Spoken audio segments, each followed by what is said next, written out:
In order to speed up your development time, you might consider automated testing, simply because going through each iteration, each flow in your app manually can take a lot of time. These tests can give you faster development speed and more confidence, so you don't wake up 3 a.m. in the morning sweating and thinking of one thing that you forgot to check. There's different kinds of tests, and the most popular, important one, the most tests that you write, are unit tests. A unit test is an automated test that verifies a single unit of behavior. It does it really quickly because it does it so quickly. It's a very important attribute. This means that during your development, you run them more often so they help you to actually catch bugs. And the last one is unit tests run in isolation from other tests. This means that you can run them in parallel, otherwise there would be some crossover. In the iOS developer community, there is not really a standard for testing. It's more like the Wild Wild West. Everybody's just winging it. I choose this definition from the book Unit Testing, Principle, Practice and Patterns, because I think it's the most practical one and helps you make the right decisions in the long run, so your tests actually help you. A more common definition for unit tests is verify a single piece of code known as the unit. If you see these, don't be confused. It's just because there's a lot of different styles for testing. It's also a little bit more difficult because we have apps with a user interface, so we actually want to test the user interactions. In this tutorial, I'm going to show you how to write your first unit tests, what to look out for, what is a good test, because it's not just write it once. You want to write tests that really help you. And in the end of this tutorial, I will give you some guidelines and also come back to the other definition. I will explain why I make certain decisions and why you might not consider to think in a certain way. In this tutorial, I'm going to use a rather simple app where I have a list of 3 items and a remove last button. When I tap this button, the last one is removed, then the last, and then the really last, and we see here this button is disabled. So we want to test removing these items and this disabled functionality. I will start by creating a new project so we can directly add these tests. So this is an iOS app and I named this item app. Now down here in this list, I have one for testing system where you can choose either none, so you don't want to test, or one of the testing systems. We have the older, which is XCTests, and the newer version, which is Swift testing. This is more readable. And I'm going to use Swift testing and create this project. In the left navigator area, we have the main target for our app with content view and the main app file. And we have 2 more folders, the item app tests. This is just the name of my project. This is the file where we write the unit tests. And then there's another one for UI tests. These are user interaction tests that work with XCUI application. These are slower running, but in this case we would interact with the UI. If you have an existing app and you want to add these testing targets, you can go under File, New, Target, search for Test, and here choose Unit Testing Bundle. This then goes again through this process that we saw, and you can again here choose Swift Testing or XCTest. I already have this, so I'm going to cancel this. Now that we have set this up, I actually need to add something to my app, and that's a little bit more interesting. So I'm going to add 2 files, one for the data. This is the item with 2 properties, name and ID. You can find the link to the project files in the description box if you want to just add this. I need to have the item view model with the items array and a property for delete disabled and the function that we want to test, which is this remove last. On the content view, I want to show this UI. This takes in the view model. And I also need to add this down here in my preview and in the main app file. Now that we have this app running, I can test this and remove the elements. I want to start writing my first test now, and we are looking at this remove last function. I go back to my test class. First, we have to import testing. This is the testing framework. Then the second thing is we are importing the actual app target. So this is my item app. You see here this add testable. This is an attribute that helps me to also test and access the internals of my app. Otherwise, you only have access to the public APIs. And with this attestable, it's like you're in the same target, so you can actually get our view model. This is the item view model, so that we have the remove last function. And now I want to actually test how many items are in this items array. So I would want to write something like items count is 2. So we started with 3 and now I want to say it's only 2. To declare a check, they have the expectation. Here you have to specify a condition that returns a boolean. So in this case, I'm saying I'm expecting that my items count is 2. Okay, so this is the basic test. And now I actually want to run this to see if it's correct. Next to my code, you see here the line numbers and also these diamonds. If you hover over, a play button should appear. So either I press next to the struct, that means that all functions in this test class will be executed, or you can also execute individual ones. In this case, it doesn't really make a difference. So we press play, we build and run and test. It will need to run a simulator. Basically, it wants to run this code as close to production as possible. That's why it's not running on your Mac, but in the simulator. You can also run this code on an actual device by choosing the build target. So you should see one of your simulators.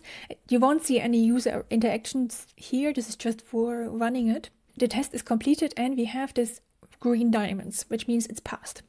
Now, when you test, it's a good idea to break things. In this case, in order to break this, I'm going to change something in the remove last function. For example, here, maybe I actually did not remove the last item in this items array. So I go back and run again. And we get a failed test. You see, I have this failure message telling me expectation failed. It expected a 2, but it found 3 in this array. Now, this is a little bit cryptic. A lot of the times this is not really readable. So when you have this expectation, you can add a custom message that it will show in these errors and these failures. Expected that the array has 2 items. So if you run this again, it will still fail, but we see now a different message. So when I tap here now, we have the expected that the array has 2 items message in there. This is just to help you understand what went wrong. It's a good idea because you can imagine you have a lot of these tests and you come back in months. It's nicer for your future self or your colleagues to add some custom messages. I'm going to now go back to my function and undo the damage that I had. And run again, so we are back to everything is green. These tests are usually structured in 3 sections. We have the starting point, what's given, where we start off. Then we do the actual action that we want to test. And then the last part is where we check the behavior that we are expecting. There's 2 different ways of calling this. One is arrange. So this is the arrange. Then we act, and then we assert. The other way of naming this, which I prefer because it's just easier to read, is given when we act, then this should be true. It's a good idea to keep these kind of structure and also these comments for better readability. The other thing that is also important for these tests is the naming. The name example is not really helpful. You can use also something from this when-then naming. In this case, we have the items when remove last, then items count Lord. I used the bar just because it's more readable in between. This is an English, well-understandable name that describes the behavior of what we are doing here. Now there's other naming conventions. For example, where item view model underscore remove last success. So you would use the view model under test, the function, and then if it's a success or failure. This looks good, but you want tests that don't trouble you in the future, that don't break you, don't have to work on them in the future. One criteria that names this is the resilience while refactoring. When you work on your code in the future, you don't want to see your tests. They're just supposed to pass. When the behavior is the same, you want to have them passed. One thing that you might want to do in the future is renaming something. For example, maybe I rename this function in the future, or change it somehow, and rename it from remove last to, so I refactor, rename. I change my mind and say delete last item. So now it changed it everywhere in my project. If I go back to the tests, now you see this renamed it to delete last item, but my function for this test still has the old name, which means that my future self is going to be very confused between the name of this function and the implementation details here. As you see, it's not a good idea to name this because these functions might change, the code structure might change, and if you tie your test too much to the details, you need to rework more on your tests. So I'm going to remove this. Comparing this now to the clear behavior normal English tests name, this did not affect it so much because this is still a readable name. I do have here remove last. So we can items when remove button, then items count. Naming things is always difficult in general, but it's better to think of English names, descriptive names that make sense in the long run. As you see, the names help me with making sure my tests run also in the future. Other things that can happen and make your tests break in the future is, in this case here, I assume that my solution is always going to be 2. But this is because my current view model's items count is 3. Maybe in the future I change this and then my tests break. So how do we rewrite this so this test is more resilient? So I am going to use the item count. So we're just getting this from the view model, no matter what is set. And then I am saying the expected item count is the item count minus 1. Then I'm using this expected item count, and in my message say the expected item count should be this. So now no matter what I do, my test passes. We can also test this if I change something from my items, add a 4th element, the test still passes. For this example, it might look like I'm overdoing it, but do not underestimate to write tests that stand the test of time for future changes. Brittle tests, tests that fail in the future when you work on your code, are one of the most frustrating things when using tests. And I think one of the problems why a lot of developers actually abandon tests. Okay, now that we have this one nice example, let's go and continue. I now have here my 4 rows, and the next test I want to have is if I don't have any items, I want to see that my remove last button here is disabled. We write a add test. You need to have the add test in front of the function, otherwise you won't see this diamond. This is the function with the given when then structure is no items. This is the remove button, remove disabled. So I am going to copy here these 3 marks. And what is given? The view model. In this case, I want to have that the view model's items is empty. When this is the case, then my view model delete disabled should be false. This is my expectation. I'm expecting that the delete is disabled. Actually, disabled should be then true with a message of delete should not be allowed when we have no items. I can run everything again. This diamond should actually appear, you see. So we have here true. I think I did something wrong with the naming. So first I am to my giving add another expectation, precondition, just to know where we're starting out of. I'm expecting that this is false. If I go to this view model, it's actually disabled. Okay, this is passing. The precondition is true. I'm setting the items to empty, and then I check here if it's true. This is not passing. Why is this? Let's have a look at the items view model.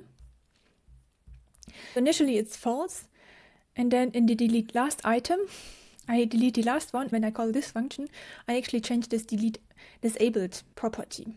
To properly test the behavior in my app, I cannot just make this items array disabled. I need to go through the normal flow that happens, so we have to go through this delete the last item function.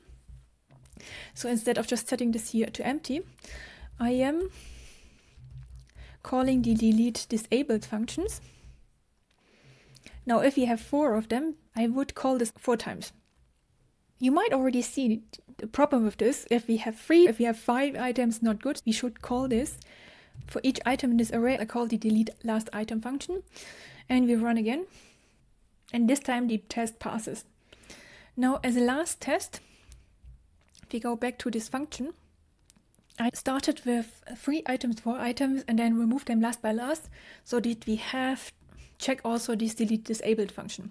Now, when you look at what to test, it's a good idea to look for branches, meaning how many paths can I take in my code. We had the path of how many items I have and if this property is false or true. But there's one more hidden in this first guard statement here. We can return early. Why is this? What is this code doing? I don't want to call remove last if I don't have any items in this array. So basically this line protects my app crashing. And we can test this. This is in specific edge cases, but sometimes the code is so important to you that you really want to go into each of these cases. That's another discussion of what to actually test, what's worth it. Remove button, then nothing happens. One thing with the naming, you see when I use this then here, it's really long. You need to decide how long you want to have these names, because it's actually better to have them shorter. So in this case, you can also remove the when and then use this style of it, no items, remove disabled style. So this is a rather thing of use whatever works, makes more sense for you. Okay, then we start again with the given when then. So in this case, we start with the view model and I'm setting the items to empty. When I call the delete last item function, nothing should actually happen. We can also add another expectation that the view model still has no items. The thing you have to remember with the usefulness of this test is later on, can you read what it does and is the expectation or the assertion, so it gives you valuable information and not just tests anything. In this test, I looked at the delete disabled property. In this one, I look at the items. What I'm trying to say is the assertions are extremely important when you write tests. Deciding, they're so important, and some people say start with the assertion. Do you know what you are expecting? Can you describe it in code that gives you the right information? When it breaks really. The behavior of the app will break. You can add multiple expectations and multiple assertions here, depending on what you want to test. When you look at these 3 sections, the given part is usually quite long. The when part should be ideally one-liner. You only want to test one specific functionality, one behavior. In case you have multiple lines, you should rethink your code if you can encapsulate the functionality in more specifically one entity. And then you can have multiple assertions. Okay, let's run all 3 of these tests. In the left panel here, in the testing navigator, you see I have my test class, item app tests usually. This is a generic name. When your app grows, you can add multiple of these files. So in this case, I go here under new file from template, searching here a test, and we're using Swift testing unit test. I need to find a name. This is the remove items test. So then this name is more descriptive, and let's just move the functions over there. Again, you need to have this import your own test target. And we run the test again. In the test navigator area, you will see updating of your test functions. So I have these 3 functions, and if they're passed or failed. You can rerun them from this navigator area by pressing here, and then it just runs certain functions, certain tests, the whole test class, certain functions. Now, if you don't like this naming, because a lot of these things are organization of, you might see a couple of tests failed and it's difficult to know the root cause, which one you should look at. They added quite a bit for this Swift testing. For example, you can write here different descriptive names. Remove item, remove button, lowers item count. So when I rerun this, you see this name appears also here in the navigator area. That's just a nice detail. Now, when you look at how useful tests are, I already talked a little bit of some of these criteria. One of them was resistance while refactoring. You should write them so they pass in the future, also when you refactor certain things. So don't assume too much about the implementation detail. The number of items was an implementation detail. The name of functions was an implementation detail. What you don't want to have is false alarms, brittle tests. Now, the other criteria is maintainability. This is, for example, when I talked about the names. They should be understandable, readable. One thing to remember is that the shorter your test, the easier to read and you know what they're doing. That's why sometimes it's a good idea to have multiple tests that test different things instead of one big test. The test might fail somewhere in between, and it's really difficult to understand what goes wrong because in the end you also want the test supposed to be alarm for you, and it also should point you in the right direction so you can fix problems fast. Other problems that you can have, or more advanced topics, is if you have tests where the code uses external resources or shared resources. For example, if you make a network request, in our example, if you have a server, if I access these data and then remove one by one, these tests, if they run, you might expect that these tests then wouldn't be isolated from each other anymore because they would modify the same data. For these things, you would then use mocks or stubs, which create more effort into writing this test. Also, if you change the code, if the API changes, there's a lot more maintenance involved in this. This also goes in the direction of, if you do an async call, the code might come back to a different time and you need to be sure that you don't have timing issues, which then gives you false alarms. We didn't want to have false alarms. We want to make sure they run fast and reliable and give us the right information. Lastly, the most important criteria is protection against regression. Your tests should notify you when there's a real bug. How much code these tests are executing. If my code base is 100 lines long and I only execute 3 lines, then you can imagine that the other 90% of my code is not tested. So if I introduce a bug there, I won't catch it. The more code your tests touch and assert against, the more you're going to be protected against bugs. However, it does not mean that you have to write for every single line of code a test. If you want to decide what to write a test for, there's 2 criteria that you can look into. One is the complexity of this code. If you have a lot of if statements or branches or a lot of different input things, or if you have different arguments that might have a large variation. For example, when the user enters an email, is this a valid email? There's a lot of different types of emails they could enter. So this would be higher in complexity. Then the other criteria is domain significance. You can imagine that, like for my items, here I didn't test anything with the ID property, like did I actually set these properties in this initializer? But this logic is very simple. It's not really important for my app. On the priority list is not so high. Something that is much higher is, for example, if you have a subscription flow that they press subscribe or buy. This should be seen and working, so that has a high importance. For my app, what I did not test here is the content view. This is the main application so far, and we didn't touch any of these codes with our tests yet. It's not so complex as you see. I have here this disabled. This is one of these branches of different possibilities that can happen. From the complexity, it's not so high, but from the domain significance, it's high. So write tests for code that has either complexity or is important for your app's success from a business perspective. Now you saw that I only wrote tests for my view model.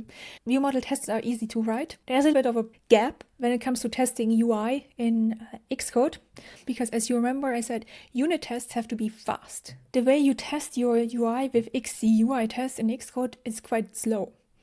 People don't use this UI test often because if you have to wait for a couple of minutes for all your tests to go through, you don't do it that often. Usually, the most common practice is to write XUI tests for the most important flows in your application. So in the next part, you will see how we are testing the UI. Go and watch that video up here.